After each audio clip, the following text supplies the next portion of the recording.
BYD has always known how to do affordable cars.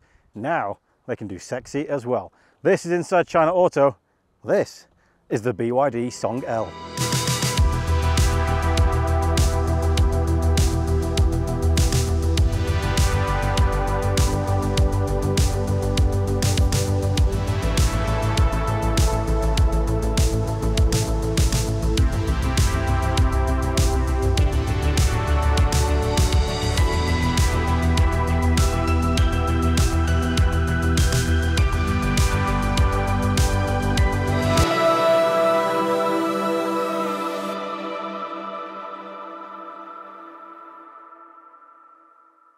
Yes, this is the BYD Song L. In my opinion, the most attractive, sexiest looking car in the BYD range. I love how this thing looks, especially in black. It's got this look of kind of a compressed Darth Vader who's been shaped into a coupe-like profile. Now, BYD say that this car is an SUV. I could not disagree more with that. This looks a lot more to me like a family hatchback style car, like a Honda Civic, or even got Honda CRZ kind of tail end look on it as well. But it's really aggressive. You've got all this kind of heavy scalloping on the bonnet, big flared front arches there. You've got the Dynasty face, so it's kind of the dragon's beard daytime running light across there. Got the A-frame down at the bottom, so it looks squat and very pointy at the front. On the side here, you'll see that we have 20-inch alloys. We've got the second top level in the range, so we get the aero versions. The dual motor version gets 5-spoke designs, and the lesser versions get 19-inch alloys on there as well. But you can see that sporty look continues down here. Fake air vents on there, very heavily raked A-pillar. You get aggressive cuts in the body going down towards the bottom and up towards this kind of wide rear here. From this angle, it looks very much like a Denza N7 that's been compressed and squeezed towards the floor. But it looks like a coupe, but it is, of course, well, I would say a hatchback, they would say an SUV. We even get frameless windows, which kind of accentuate the coupe look on this car. Double glazing on the front and the windscreen there as well, but not on the back. But it's not all good looks. It's all about practicality as well. BYD have very kindly given us a Frunk 48 litres in here. Big space that, you can put a big bag in there or charging cables and a bit extra if you really want to.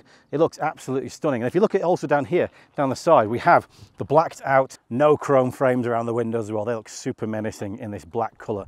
Now at the back, we get a very sporty design, as you can see. We've got a few features here like fake air outlets on the side there, large fake diffuser down here, massive twin dome rear spoiler with twin high level brake lights as well.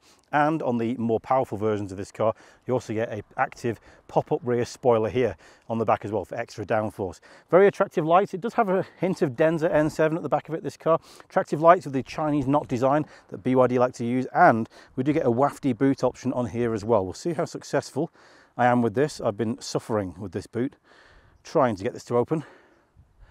Just wafting my foot around. When you stop, it opens. So here is a 410 litre boot. It's quite a large space, quite wide. Not necessarily the tallest in the world, but has the extra practicality of the hatch. You can fold down the rear seat 60-40 to get up to 1,053 litres of space in there. You also get a bit of space under the boot floor as well.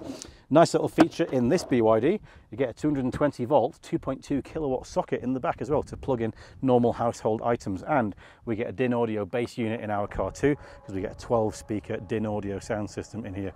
This is a super attractive car. Now we can't talk about the interior without first talking about this interior colour. So unfortunately, we have the same pink, the same salmon pink that we had on the BYD Seagull. And a lot of people didn't like that. They wanted to know if they could get a different colour in the car. The good news is you can. You can get white in here or black. Given that the exterior of the car looks a bit like a stealth bomber, I might have expected to have black on the inside as well.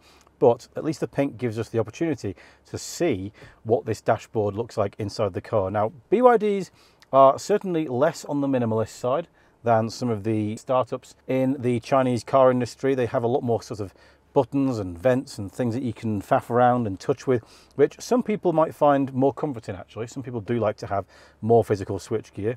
For those on Twitter who were not particularly happy with the fog light on the XPeng G6, you'll be glad to know it's on the stalk here on the left side.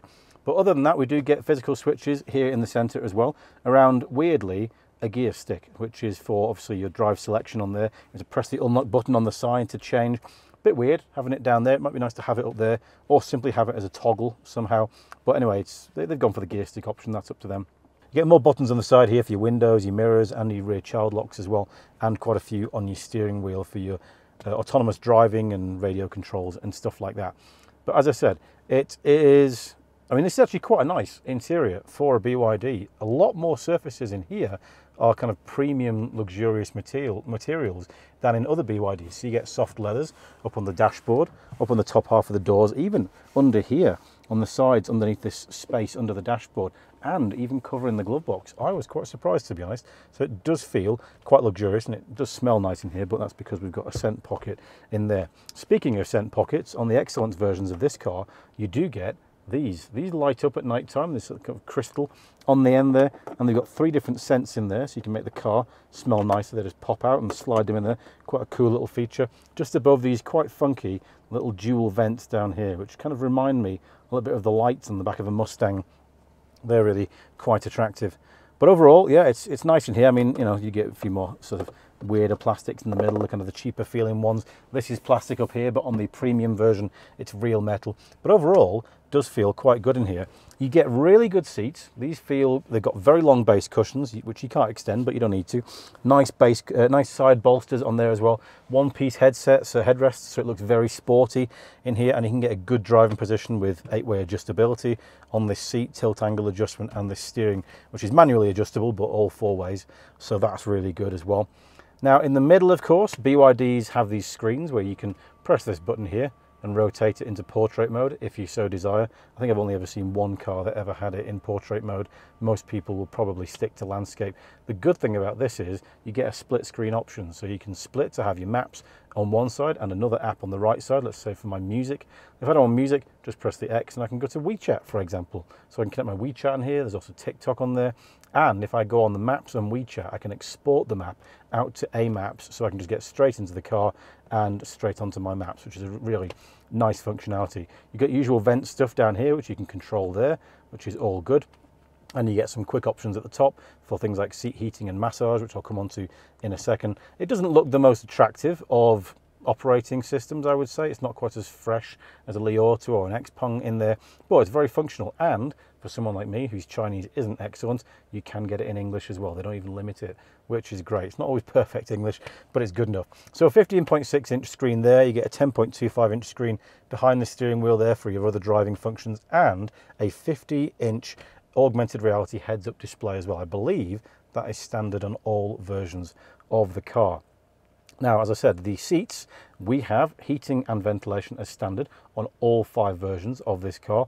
You can also get, on the Excellence versions of the car, a 10-point spa massage on the backrest of these front 2 seats as well, and heating for the Excellence editions on the rear seats as well, the 2 outer seats on those. The seats themselves, they are covered in leather on standard versions of the car. The top 2 editions, they get Nappa leather. Sorry, the edition that we have, the Excellence edition with the bigger battery, they get Nappa leather on the seats, and the Performance dual motor version gets a kind of a fancy suede that makes it feel more racy. The steering wheel, as I said, is also Nappa leather for the top 2 editions, our version and the dual motor Performance version as well. And Excellence edition versions get heated steering as well, which is always nice in winter instead of getting cold hands. Now, a few little features in here worth talking about. We do get a 50-watt wireless charger that is ventilated on there as well. Only a single one, sadly, so you can only charge one phone at a time. You do get USB-C, 60-watt chargers down there, and a USB-A as well. Interesting little point here. Let me open this glove box and pull out this empty bottle of water. This is the standard height of your cup holder, and I can do it on this one as well. Now, if you get a bottle, it's a little bit more wobbly like that because less than half of the bottle is inside. On this cup holder, you can push it down even further, so you can make this bottle more secure. That's a really neat little feature. Of course, if you just have small cups, you can put them there as well. Decent sized pocket in there, by the way. More space under there, and a glove box on this car as well. Other things that we get, electric door release buttons, so no door handles to play around with on here. You do get a double glazed, silver coated panoramic sunroof, I believe on all versions of the car, and optionally you can get a photosensitive one as well. I believe we've got that in our car because I've been driving around and the sky is a lot more blue than I would normally expect, so I think we have the photosensitive special one on there as well. You do get a camera over here that you can close for things like driver monitoring as well, and one in the middle here for wide angle selfies and stuff like that if you really want to do that kind of thing in your car. We also get in our car, I believe it's on the Excellence editions of this, you get the 12-speaker DIN audio sound system. If you don't get the Excellence versions, you just get a standard 8-speaker system in there. Overall though, I really like this. It feels quite low down, it feels very sporty, definitely doesn't feel like an SUV from the inside. It feels like the cabin is quite high, so you feel like you sit quite low, quite kind of horizontal. I think you can see from my angle here, I'm quite horizontal. I really like it. I mean, apart from the pink, I wouldn't go for the pink myself, but it's a really, really nice interior and probably one of the better BYD interiors that we have actually. Now the big surprise in the back of the Song L is the amount of space that we've got. This is pretty cushy in here. We've got a decent amount of footroom down there, plenty of knee room as you can see, and good headroom as well. You may have noticed that my seat angle is slightly different from that seat. I can manually recline it if I like, and that does bring my head a little bit closer to this bar here, but small kids shouldn't really have a problem with that. You can probably see how blue the roof is, by the way. That is the photosensitive roof. Doing a very good job keeping the sun out. A little bit weird in terms of looking outside because it is very, very blue. Now this window, by the way, has more tint on it because of, that's what the dealer has stuck on the car, so they wouldn't normally be quite as dark as this. But overall, these back seats, pretty comfortable. Good length of base cushion there, good leg, good thigh support as well. In the middle here, we do get an armrest. Different versions of the car get either cup holders there, open cup holders, or in our version, we get the closed cup holder and a bit of space as well. We also get Isofix, pretty prominent Isofix seat mountings down there. Should be fairly easy to get a baby seat in here. I don't have mine with me, so I can't show you that, I'm afraid. We again get the electric door release buttons, electric windows, little tiny door pockets there, so not the biggest pockets in the world. Down here on the Excellence editions of this car, we get a 5-inch screen which controls our ventilation, so it actually changes it in the front as well. You can change the vent speed and the temperature control. Little clock on there, and because we have an Excellence edition, we can also use our heated seats on there as well. A few more of those Mustang vents on there. Down here, USB-C and USB-A sockets to keep your phone charged as well. Now this seat here does come with controls on the side, so if you want to sit in that seat and get yourself a bit more legroom or a bit more of a view, you can adjust that seat with those controls there. I believe you can probably turn that off as well, so that your kids are not fannying around annoying mum in the front seat, or dad, if dad's in the passenger seat at the time. But overall, yeah, pretty good back seat this, plenty of space, way more than I was expecting. And yeah, I mean, apart from the pink, it's nice. Now for once in a Chinese car, I can actually say that I've enjoyed driving the Song L.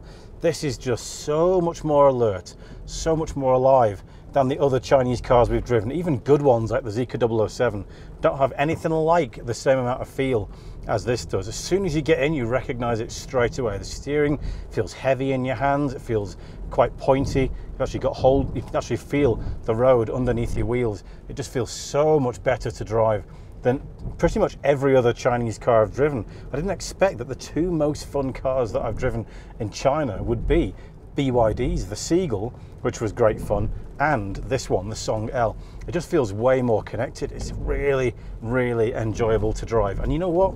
It's not even the fastest car out there. We've got the middle version of this car. So we get a 230 kilowatt motor, 308 horsepower, 360 Newton meters of torque on the rear axle. That should be plenty for a decent 0 to 62 miles per hour time. In this car, it only does it in 6.9 seconds. And even in the dual motor version, which comes with that same motor on the rear axle and a 150 kilowatt motor on the front, for over 500 horsepower and 670 Newton meters of torque, even that one only does 0 to 62 miles per hour in 4.3 seconds. I have a feeling that BYD have been looking at the stopwatch wrong, because there's no way that cars with that much power, electric cars with that much power, can go that slowly while accelerating. But it's a brilliant car. It's great fun. It's more fun in rear wheel drive. What I would say is if you try to push it quite hard on roads like this with hairpins, in the single motor version that we have, the front axle does feel a little bit lighter, so it feels like you get quite a bit more understeer. It feels like you're sliding around a bit at the front, but the back axle seems pretty well sorted. The traction control though is quite invasive, so the traction control does like to pull as much power out as possible if you're getting a little bit too leery in your driving. But it is great fun. The steering, loads of feel. Ride quality is certainly not as good as in the Zeekr 007. The 007 rides all the bumps really well. This one, on the bigger bumps, the choppier bumps and speed bumps, does feel like it has a bit more coming through the cabin, but the damping itself is pretty good. We have something called FSD variable damping on this car, which does a nice job of keeping the car quite stable, but it does mean that you get on those bumpier roads a bit more feel coming through the chassis. Now, I did mention there was another version of this car. The smaller version of this car comes with a 150 kilowatt motor, 310 Newton meters on the rear axle. That's the base version of this car. So there are two of those base versions. There is then two with the larger motor on the rear axle, the second one that we've got, the Excellence Edition, and then there is the dual motor. The dual motor version does come with with something called Union C, which I think is DISA C, possibly intelligent damping control system, and also with intelligent torque control as well, of course, because you've got two motors on there. So that one probably handles quite a bit better than this one, should have a bit more weight over the front axle as well. Now, as I mentioned, there are 5 versions of this car. On the versions with the smaller motor on the back, they get a 71.8 kilowatt hour blade battery. That's good for 550 kilometers of range on CLTC. 115 kilowatt DC fast charging, so not the fastest in the world, 30 to 80% in 25 minutes. The larger motors that we have and the dual motor version, they get an 87 kilowatt hour battery, good for 662 kilometers of range on the single motors and 602 on the dual motor. I've been testing the efficiency out of that to test how good it is. Currently, I'm at 69% of that CLTC figure. So what I would say is, and I'll caveat that, because I've been doing a lot of static filming, so I've had the aircon on while the car was sat still doing nothing, and I've been driving in sport mode quite a lot and generally having a good time pushing the car. So the reality is it's probably going to be closer to about 20 to 25% less than the CLTC figure in real world terms. But yeah, if you give it a good push, you can of course break the system a little bit. But no, it's been good fun to drive. Again, they have 140 kilowatt DC fast charging, so again, not the fastest in the world, certainly about half the speed that you'll get on a Zeekr, and even less on something like a Li Auto or an Xpeng.